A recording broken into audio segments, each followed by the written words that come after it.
प्रदेश सरकार नवीकरणीय ऊर्जा के क्षेत्र में विद्युत उत्पादन के लिए कृत संकल्पित रिन्यूएबल एनर्जी से भारतीय संस्कृति के मूल मंत्र प्रकृति के संरक्षण संवर्धन को मिलेगा बल। उत्तर प्रदेश में रिन्यूएबल एनर्जी के क्षेत्र में निवेश की अपार संभावनाएं। प्रदेश सरकार ने निवेशकों को सहूलियत देने के लिए सौर ऊर्जा और बायो एनर्जी नीति बनाई।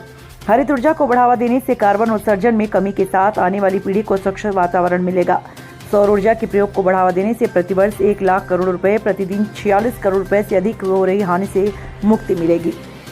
प्रदेश के नगर विकास एवं ऊर्जा मंत्री श्री ए के शर्मा ने कहा, प्रदेश सरकार मुख्यमंत्री योगी आदित्यनाथ जी के नेतृत्व में माननीय प्रधानमंत्री जी के वर्ष 2070 तक नेट जीरो एमिशन के लक्ष्य को प्राप्त करने और अपनी ऊर्जा जरूरतों को पूरा करने के लिए सभी रिन्यूएबल एनर्जी को बढ़ाने का कार्य कर रही है।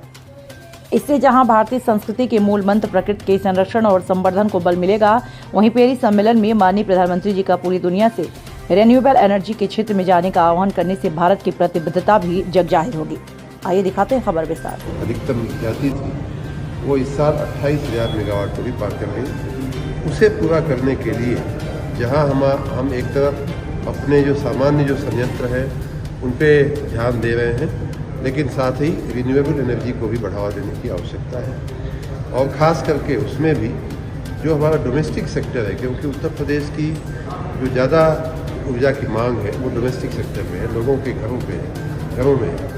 तो घरों में सोलर एनर्जी पैदा करके घर को एनर्जाइज करना, घर की बिजली की मांग को पूरी करना एक बहुत ही आसान कार्य हो गया है। थोड़ा सा ध्यान दे करके हम सोलर एनर्जी घरों पे, रूफटॉप पे हम पैदा कर सकते हैं। उसी प्रकार किसानों के खेत में अब हमने 1 अप्रैल से किसानों से बिल नहीं लेने का सरकार ने वायदा किया है, पार्टी ने हमारे वायदा किया है। तो उस दृष्टि से हम किसानों के खेतों को, किसानों के नलकूपों को अगर हम सौर ऊर्जा से ऊर्जीकृत कर दें या उनके फीडर को, कृषि फीडर को अगर हम सौर ऊर्जा से ऊर्जीकृत कर दें तो बहुत बड़ा जो सरकार के जो खजाने पे जो भार पड़ता है, बिजली पैसे से बिजली खरीद कर मुफ्त में देना, ये बीच में उसका भार सरकार को वहन करना पड़ता है। तो उस भार से भी सरकार मुक्त हो सकती है।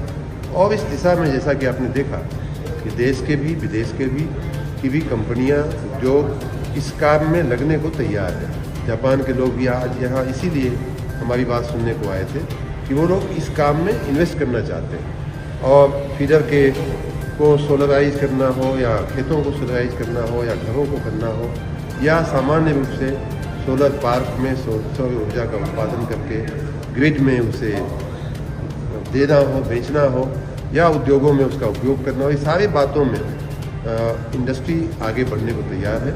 हम भी उसके साथ आगे बढ़ रहे हैं। जैसा मैंने आज अपनी बातचीत में कहा, उत्तर प्रदेश की ऊर्जा की बढ़ती हुई मांग को देखते हुए हम लोगों ने निर्णय लिया है कि पहली बात तो ये कि हम सौर ऊर्जा के संयंत्रों को, सौर ऊर्जा के कंपनियों को हम उनके संयंत्र बनाने में, कंपनियां लगाने में, खड़ी करने में मदद करेंगे। हमने उसके लिए पॉलिसी भी अनाउंस किया है सोलर एनर्जी की।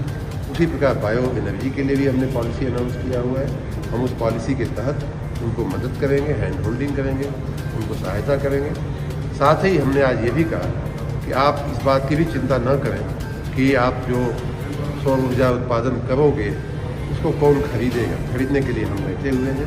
हमारी ऊर्जा की मांग बढ़ रही है और इसलिए मैंने आज अनाउंस किया है कि पहले फेज में हम लोग 4,000 मेगावाट सौर ऊर्जा के लिए बिड निकालने की तैयारी कर रहे हैं। बहुत जल्दी ही उसकी बिड आएगी और उसके बाद दूसरे फेज में भी 3,000 मेगावाट की सौर ऊर्जा की बिड आने वाली है।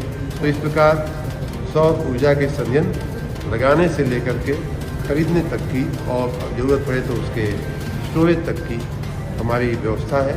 मैंने उनको का आह्वान किया है जापान की कंपनियों को कि आप आकर के उत्तर प्रदेश में इस क्षेत्र में निवेश करें। एक और क्षेत्र रहता है जो मैन्युफैक्चरिंग का है कि सौर ऊर्जा के जो संयंत्र लगते हैं या हमारी रूफटॉप हो या अन्य संयंत्र लगते हैं, उनमें जो आइटम्स लगते हैं, इक्विपमेंट लगते हैं, वो हम इंपोर्ट न करके हम उत्तर प्रदेश में उनकी मैन्युफैक्चरिंग भी कर सकते हैं। और इसमें जापान के लोगों की बड़ी महारत है। मैंने उनको उस दृष्टि से भी इनवाइट किया है कि आप उत्तर प्रदेश में ही आकर के अपने मैन्युफैक्चरिंग भी करिए और साथ में ऊर्जा का उत्पादन करिए। आने वाले त्योहारों में जो त्यौहार गए हैं, नवरात्रि गई है, दशहरा गया है, उसमें भी हमने 24 घंटे बिजली देने का वादा भी किया था, उस वादे को पूरा भी किया है। उसी प्रकार दिवाली के दिनों में, छठ के दिनों में भी हम 24 घंटे बिजली देने का हमारा वादा है और हम उसको भी पूरा करेंगे। हम लोग उसके लिए पूरी तैयारी कर रहे हैं और हमारी जो संरचना में, जो आधारभूत संरचना में जो कमजोरियां थीं, जो कमियां थीं, उनको भी ऐतिहासिक रूप से युद्ध स्तर पे काम करते हुए हम उनको भी ठीक करने में लगेंगे।